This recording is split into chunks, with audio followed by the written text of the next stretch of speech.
Queridos amigos, queridas amigas, ¿qué tal estáis? Espero que muy bien. Comenzamos una nueva semana. Semana 9, semana dedicada al acompañamiento de las personas que han recibido el orden sacerdotal, es decir, que son diáconos o sacerdotes, obispos, y que están en la jerarquía de la Iglesia. Y también el acompañamiento a la vida consagrada, aquellos que han hecho promesas o votos dentro de la Iglesia. Entonces, vamos a ello porque en principio podríamos estar, no sé, como mostrando que hay tipos de acompañamiento dependiendo de la vocación. Bueno, pues en principio las líneas generales son las mismas, pero también, igual que vimos que el acompañamiento de la pareja tiene sus especificidades, también el resto de vocaciones pues las tienen. Así, acompañamiento de la vocación al sacerdocio y a la vida consagrada. Hoy será unas líneas generales, luego nos ayudará un sacerdote de Andalucía, Fernando, que está en la formación en los seminarios, y lo tenemos también a María José, que además está haciendo el curso de acompañamiento, y le hemos pedido el favor de que nos dé algunas pinceladas sobre qué es acompañar la vida consagrada, ¿vale? Bueno, líneas generales. Primero, los ministerios en la Iglesia, grandes desconocidos. Es decir, parece que comprendiéramos lo que es cada vocación en la Iglesia, pero solo lo parece. Yo me acuerdo que una de las asignaturas de teología se llamaba así, ministerios. Yo la verdad es que no sabía muy bien para qué o de qué iba el contenido y he de reconocer que me sirvió mucho para conocer las claves de cada una de las vocaciones o estados de vida o ministerios que hay en la Iglesia. Es decir, que no todos estamos llamados a seguir a Jesús en las mismas, con los mismos parámetros.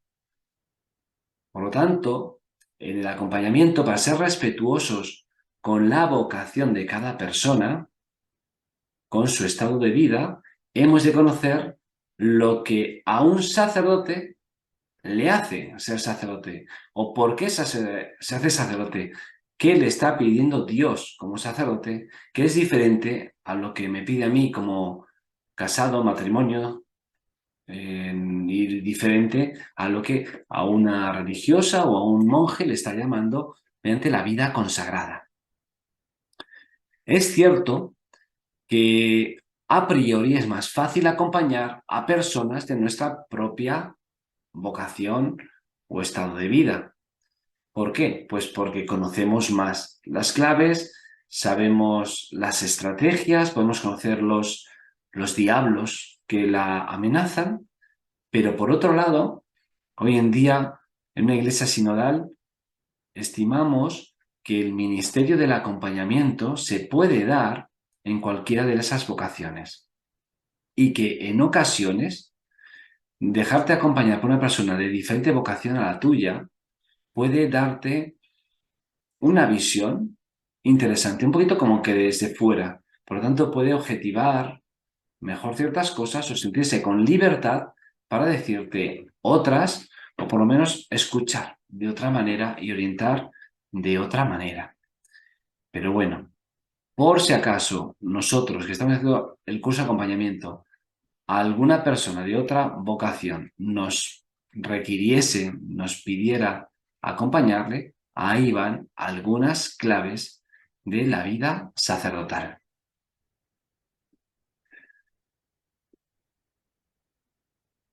Toda persona que ha recibido el sacramento del orden sacerdotal pertenece a la jerarquía de la Iglesia Católica.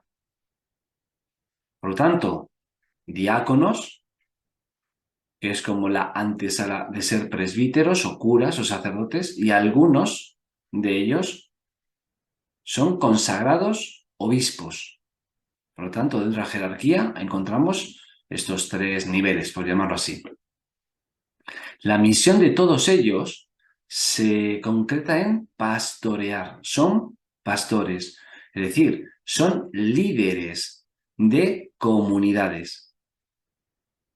Y ese liderazgo lo van a ejercer mediante tres funciones principales. Enseñar, ya sea en la catequesis, en la homilía, en una carta pastoral, cada uno como considere que tiene que hacerlo.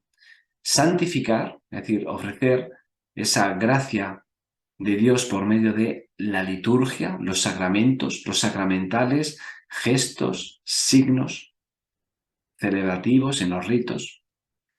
Y gobernar.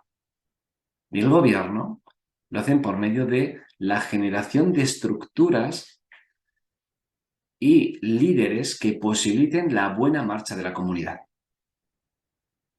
Eso es lo que tienen que hacer. Por lo tanto, cuando acompañemos a algún sacerdote, estas tres cosas las tenemos que tener en la cabeza.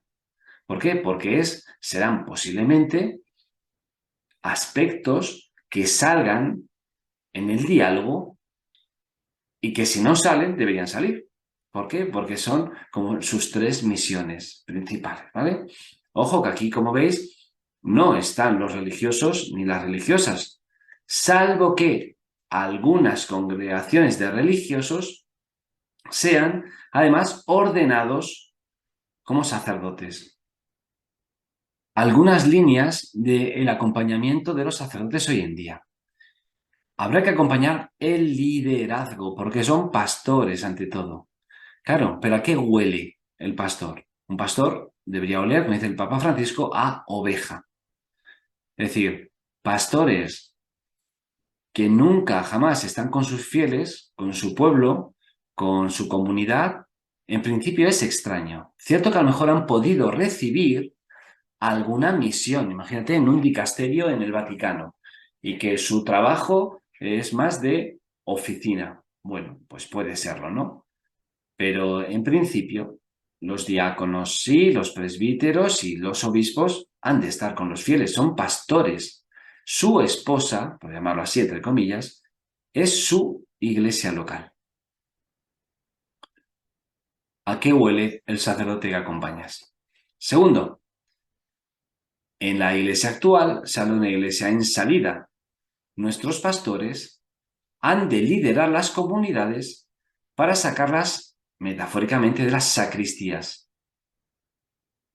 Los líderes han de llevar el rebaño hacia donde va la Iglesia Universal, hacia las fronteras. Fronteras teológicas, ideológicas, geográficas. Cada uno tendrá que ver su iglesia local. 3. El liderazgo que se ejerce, el poder que realmente tiene. El poder no es malo, el poder de hecho es la posibilidad de acción. Pero para que ese poder no emponzoñe todo, no sea un autoritarismo que hiere, ha de ejercerse sinodalmente. Por lo tanto, cuando acompañemos a un sacerdote, a un obispo, un diácono, habrá que preguntarle también por las relaciones que establece con otras vocaciones. ¿Cómo va? ¿Cómo se siente en su comunidad? También voy dándome cuenta de que los sacerdotes diocesanos o los que pertenecen a congregaciones pueden vivir muy ad intra. Es que en mi diócesis, es que mi obispo, es que mi diócesis, es que mi obispo, es que mi parroquia, es que mi cabildo, es que pero no salimos de unas fronteras básicas. Somos diocesanos, somos de la iglesia local, pero la iglesia local tiene sentido en una iglesia universal.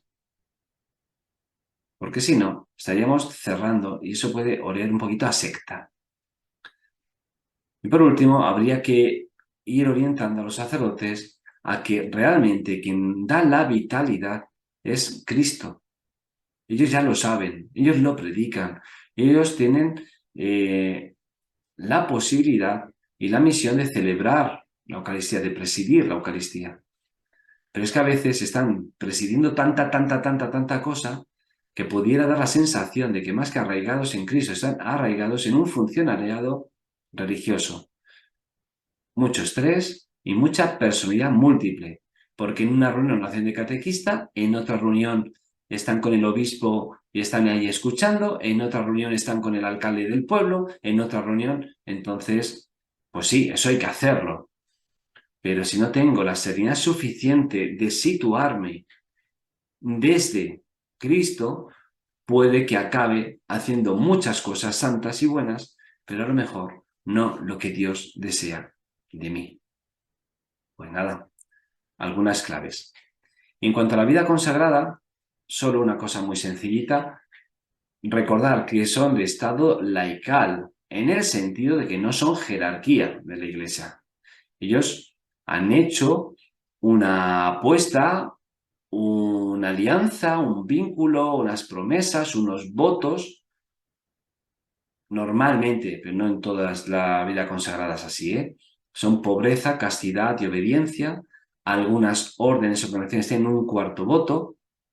Por ejemplo, si acompañáis a algún jesuita, pues la obediencia al Papa, o si acompañáis a alguna misionera de la caridad, de las de Teresa de Calcuta, tienen una apuesta en amor preferencial a por las más pobres. Por lo tanto, bueno, sería bueno conocer cuáles son los consejos evangélicos o los votos que profesan el religioso o la religiosa que tú acompañas. Pero ojo, ellos no son curas, salvo que hayan recibido también el orden sacerdotal. Entonces, no tratemos a una monja como si fuera un sacerdote, pero en chica. No, no, no, es que no es así, es que no tiene nada que ver sus vocaciones, salvo que siguen a Jesús de Nazaret. En la vida consagrada está formada por las personas que han sentido en sí una llamada muy radical de Jesús para vivir radicalmente el Evangelio y la apuesta por Cristo. Por lo tanto, un religioso o una religiosa se sitúa siempre, de acuerdo con sus superiores, en la punta de lanza de la Iglesia. O sea, ellos no están en la calma y serenidad, no, son personas que han apostado por estar en la vanguardia, por ir abriendo camino, por si en una situación crítica, en una situación de crisis humanitaria, de crisis eclesial, de crisis social, ¿quién tiene que estar en la herida? En la herida, la vida consagrada. Porque si no, los votos de pobreza, castidad y obediencia, que en principio son radicales, puede ser que se conviertan en voto de soltería, en voto de no compartir la intimidad, por lo tanto, una promesa de endurecer el corazón y en una promesa de que me diga lo que tengo que hacer, que así me quito de todo discernimiento. Es decir, los votos de pobreza, castidad y obediencia, para que no se desvirtúen, tienen que estar siempre con ese entusiasmo desde Jesús para vivir a la vanguardia. La vida consagrada está llamada para que esto no ocurra, lo de que los votos se conviertan en zonas de confort, más que zonas de confort, en zona de putrefacción, tienen que estar como arraigados en Cristo, por lo tanto están llamados a ser místicos en la acción. Y una persona que es mística se siente tan libre que se convierte en profecía. Y los profetas hacían dos cosas, denunciaban lo que a mucha gente le daba apuro denunciar y anunciaban una esperanza increíble. La vida consagrada está llamada a ser profecía. Y por último, la vida consagrada tiene como clave la vida comunitaria. En algunas congregaciones más, en otras menos, pero en general, la vida comunitaria para ellos se convierte en una parábola del reino. Es decir, que cuando uno entre a una comunidad religiosa, debería estar sintiendo lo que es el cielo aquí en la tierra.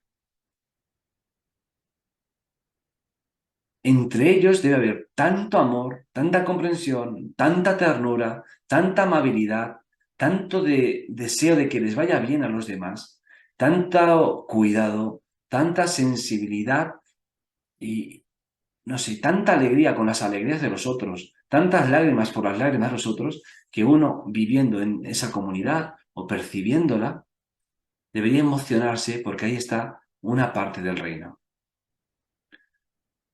Sé que esto parece un sueño, porque realmente a veces uno sabe de vidas comunitarias de consagrados, consagradas, que madre mía, parece a veces todo lo contrario. Pero nosotros cuando acompañemos, a veces hemos de recordar al religioso o a la religiosa que la vida comunitaria es una clave esencial. Bueno, pues hasta pronto y seguimos con la semana.